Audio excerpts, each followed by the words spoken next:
Hi, this is a conversation with Dr. Sang-Choon Cho. Dr. Cho, implantology is something which is relatively new. Can you tell us how did it develop? Yeah, it was thought relatively new, but not anymore. It was introduced in North America 1984. So now it has become more popular.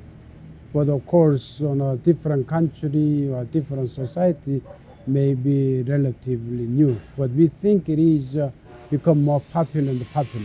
How is it that implantology help the health of the people? So yeah, patient-wise, when patient doesn't have teeth, also patient cannot wear the denture because when you don't have teeth, you wear the denture. Some patient cannot tolerate the denture. Then we think is a dental crippled. They are crippled. So that's when implant dentists were introduced, they can function, they can be more socialized. Many people are happy that we think implant dentistry is really important. So it is not something just aesthetics. Yeah, it's not for just aesthetics. Of course, anterior area may be aesthetics, but mostly as a dentist, we think we give the patient function. Patient can eat, then can be healthy in the whole body. The mouth is influencing whole body. Not all people can get implants because there is no space. And you have been working on the elevation of the maxillary sinus in order to allow the implants to be set. Can you tell us more about that? Yeah, that's a very good question.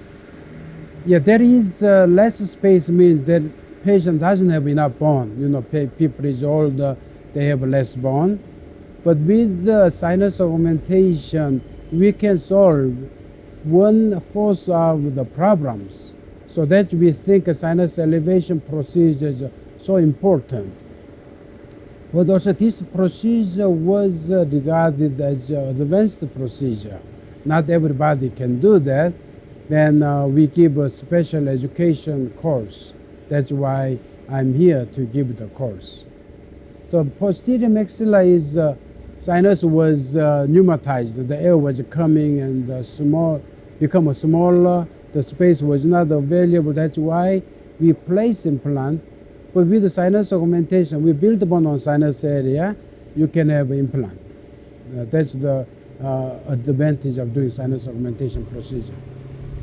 Dr. Cho, if a student approaches you and asks, how could I learn more about implants? How should I approach my education on implants? What would be your advice?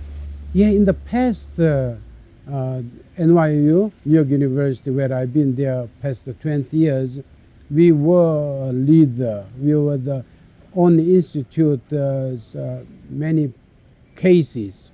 But nowadays, we have many leaders in all around the world, especially in Guatemala. We have Dr. Grizola and Dr. Kayaga. They all trained at NYU. I think they can learn from here. So this time I brought dentists from Japan. They want to come to see the Guatemala. They enjoy the country and they learn about implant dentistry. That's why I'm here.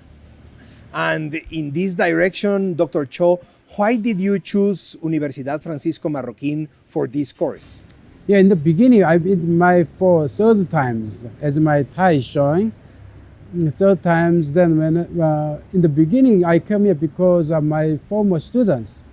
Rodrigo Kayaga was my student. We liked him, and we loved his personality and his professionalism, and then I have more contact with him.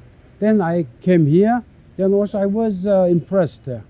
The supporting Dr. Alfaro's, deans supporting, and people are very friendly, and the weather is great. And that's when I told people, when I go back to New York City, when I told people they're interested to come, that is the reason I came here is not only one reason, because mostly the dental school here is very supporting for the program.